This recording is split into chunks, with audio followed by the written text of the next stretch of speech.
because of my mom, who has obtained great health and wellness from USANA, and that has motivated me to engage USANA as my career.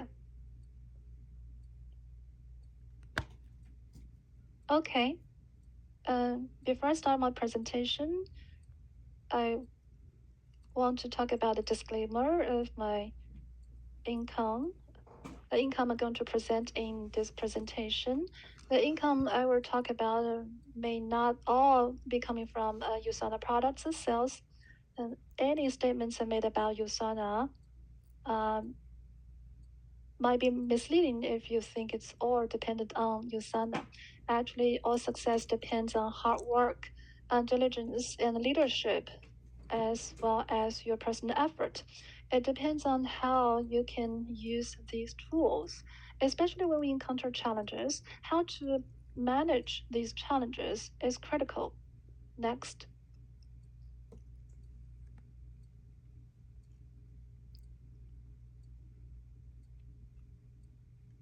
Objections or rejections, that's what we're talking about here. Yeah, this word in Chinese is a word we are not fond of hearing about. So let me cue poll all of the audience online. So if you're rejected or objected to by your friend, if you feel comfortable with that, you raise 1. If you're not comfortable, just put in 0. So just let me do a very quick poll.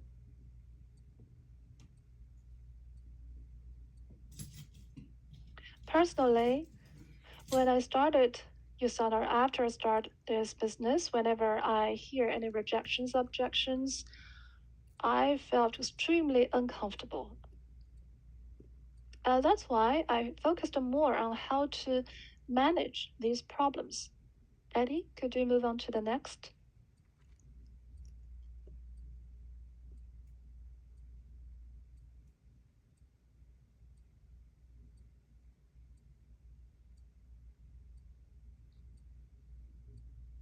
What is objection? I look up the definition of this word in the dictionary. That is, when somebody is receiving any piece of suggestion or product or invitation, the kind of a level of hesitance or resistance or denial manifested by that party. It can be an outright no way, or it can also be manifested as excuse, some kind of escape, or some kind of questions. But by nature, objection means this recipient is not ready to receive yet. So that's my take on this word. Next.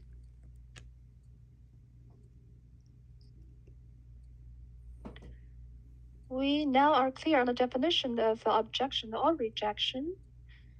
Then we should be understanding that it is not a real no, it's just a sign of unreadiness. So behind objection, rejection, actually there are 4 tiers we can look into during sales activities. At the persuasion level, it means that the recipient doesn't understand, does not believe in you, is not in need, or is not urgent.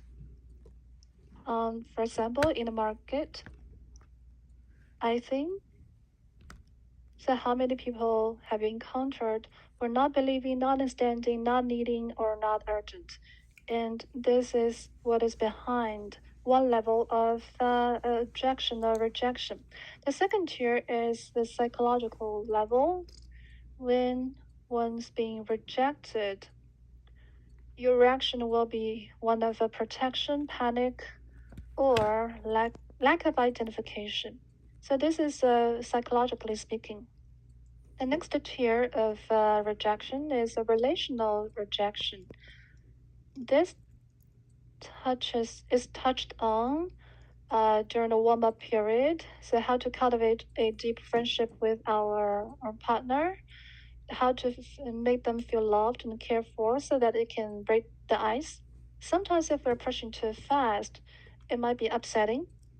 And then psychologically, it can also evoke a feeling of discomfort and the inability to identify with yourself or a feeling of not being on the same page. So this is also one of the nature of objection. Next, it's about self-growth. That is when you are being objected to, and what I'm trying to say here is trying to point out is that maybe your consumers are just being irrational. They are contemplating your product, your proposal. They want to learn more, and for us, we need to train ourselves to be more reliable, more stable. So these are the 4 tiers of a rejection or objection. If we know which problem or which tier it touches on, then we'll be able to find the right solution.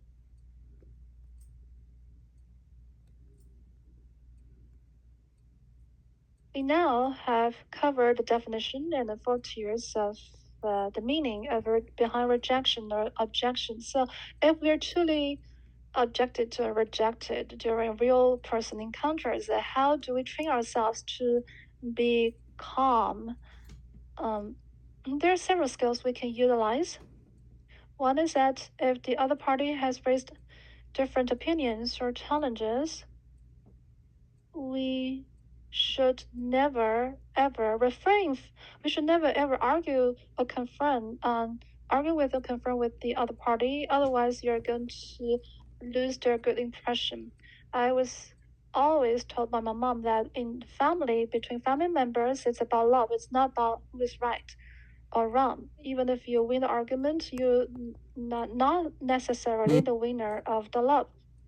So what we cherish here in this relationship is a good impression, is a good relationship. So we do not dwell on who is right and who is wrong. Second, do not be too direct, too blunt. That is when the other party expresses their opinion. Don't just confront and rebut like instinctively. First of all, agree with that person so that you're on the same page. You are having some empathy with that person. Then, once the other person has stabilized in his or her feelings, try to be respectful and then follow up with your own opinion and suggestion. Well, if the other person gives you the permit to go ahead, then share your opinions. But if the other person rejects, then just refrain from sharing your own opinion. Otherwise, you might make that person more upset. And the third, don't just preach or be trying to teach the other person some wisdom. Otherwise, it's going to be discomforting. Storytelling is better than preaching. Use stories to describe what you're trying to get across. For example, you're trying to persuade the consumer to consume your ingredients so as to be healthy. So that's the message you're trying to get across. So we can you can wrap this up in the story. We have eaten a lot of wellness products and we feel really good.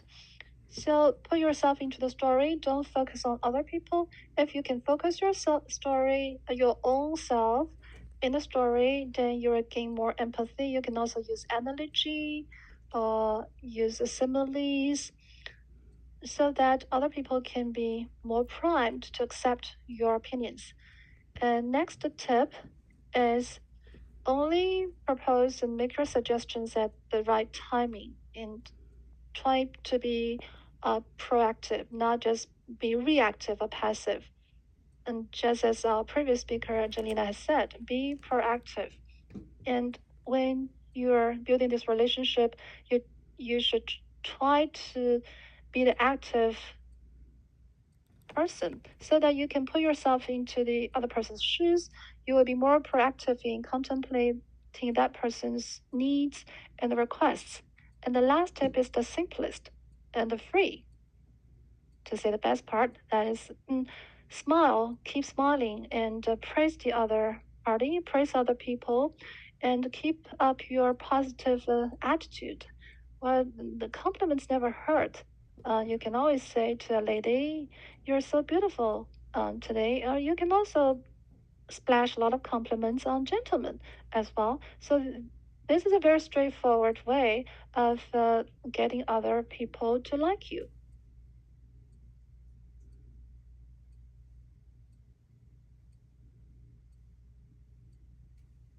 Now here we have already talked about how to calmly take rejections, objections.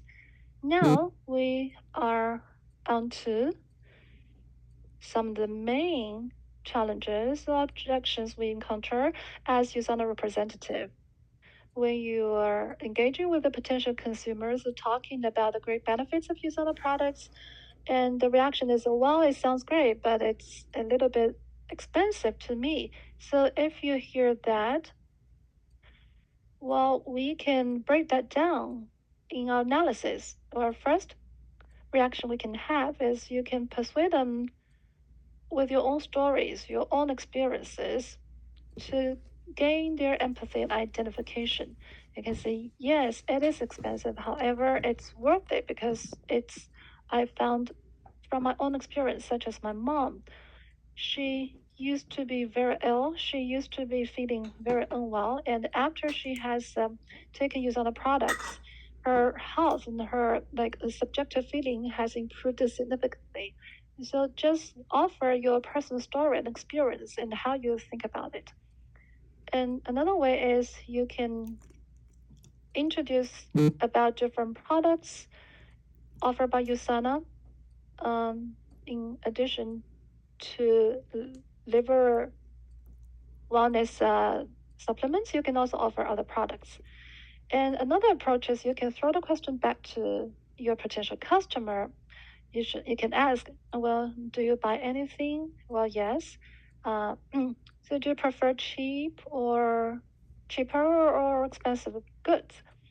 And you can engage in the conversation in this way. You can emphasize quality is very important. If you're buying personal clothing, accessories, what do you value, the quality or the money value more? So that way you will be able to help the customer very rationally decide whether this product is worth the price.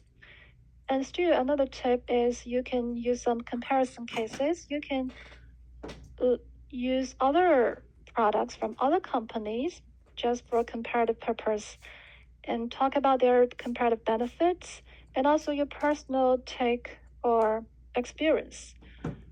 With it, for example, in terms of wellness products and these nutritious supplements, you can offer some comparison for the customer to the potential customer to think about whether the price is justified or not. Thank you. Next.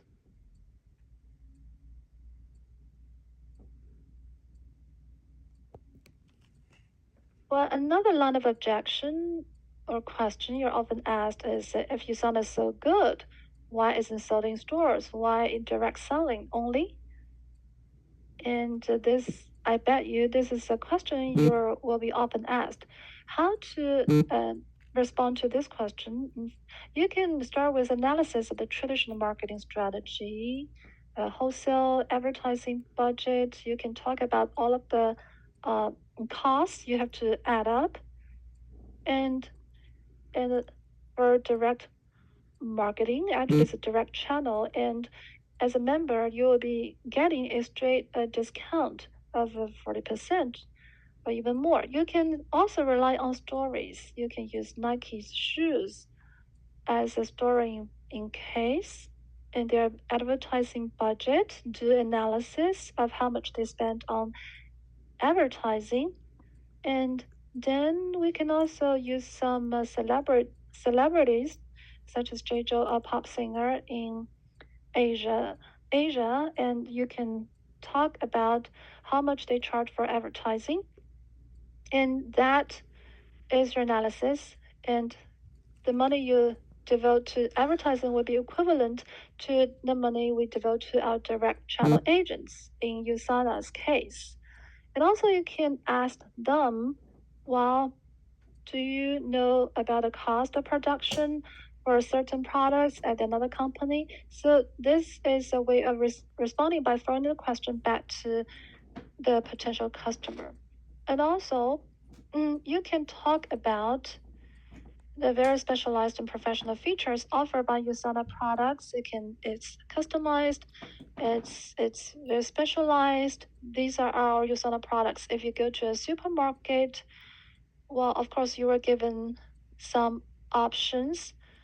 However, you would be without know about the quality of this product, and you don't have any like after sales to go to for counseling questions. So USANA actually offers a lot of advantages.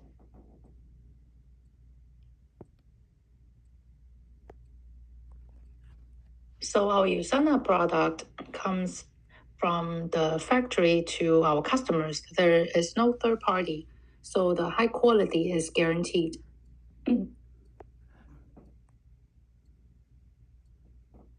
And that's a very good ratio or a very good balance between price and quality. I would like to share with the reason why Dr. Wentz started USANA. Why did he choose the direct sale method? He wanted to make sure that every person like me, or we call a partner of the brand, to be able to share with our customers, serve our customers, make sure everybody benefit from products and realize good health. That's the vision of Dr. Wentz. It's not just about just selling the products. So you can talk about the story from all these angles I mentioned above. Then you can explain to people why do we do direct sale instead of putting products on the shelves of the stores.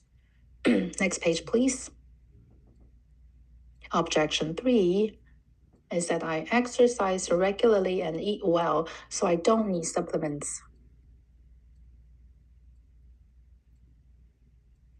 This objection is quite common, especially among young customers. A lot of people will say like, oh, I'm very young, I don't need supplements. How do we answer all these questions? So first,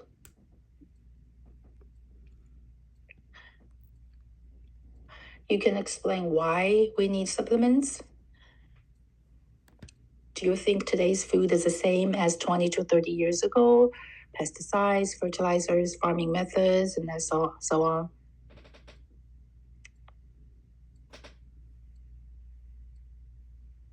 Are you sure the food has the same nutrients as before?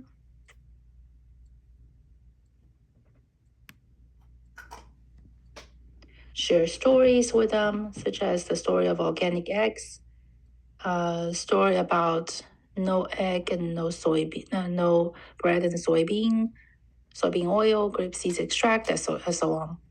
And approach 2, talk about some nutrients in USANA supplements cannot be obtained from food.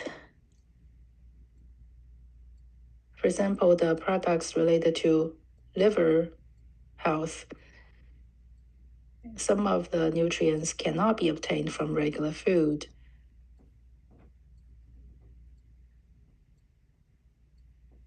And then a lot of products, such as the ones that protect our brain, some probiotics, etc.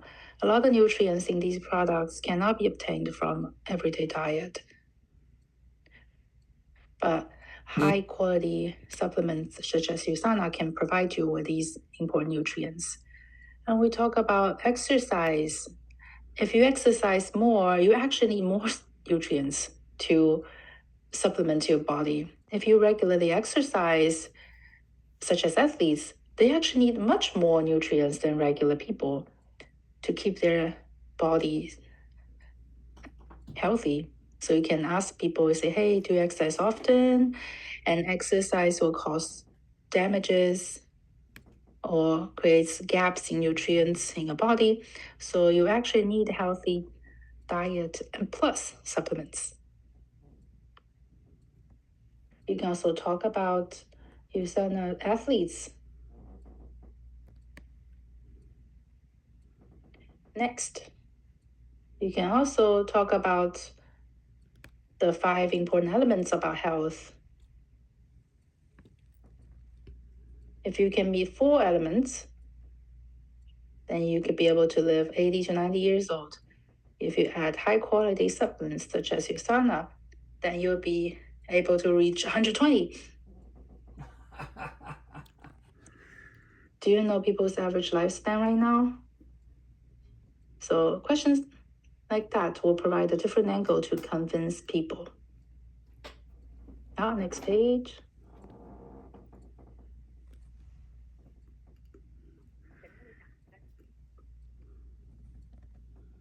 So here's a chart of some common objections and some solutions. And this page are other common sales objections. So very quickly, I'll go through them. Such as, I don't have money. So customers with low income may ask that question. You have to understand the nature of this question, and you have to know how to answer those questions. Here I have a suggested response here. And another objection would be like, I need to think about it. I need to ask my family, my spouse, my family. I don't have time. I need to do more research. I'm not good at sales. These objections all have potential reasons. So you have to be more observant when people raise questions or objections and understand the nature of the real nature of their objection. Then you're able to find out more gentle way to address their concern. Then you'll be getting closer and closer to success. All right, next page. So summary. Final tips. An objection is not really personal. When they refuse to object, it means they don't have enough information, they don't have enough time, they're not ready. So when you respond, you have to respond with empathy, not argument. You can say things like, I understand, I was like that before. Then you say your opinion. Find out the core or the real reason behind their objection.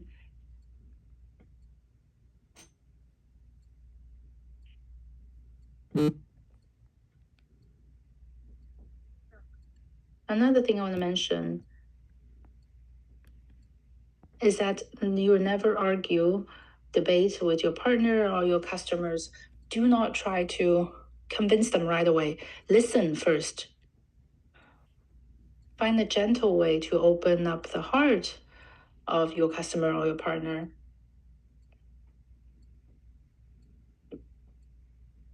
You need to be able to listen so people are willing to share. Now, next page, please.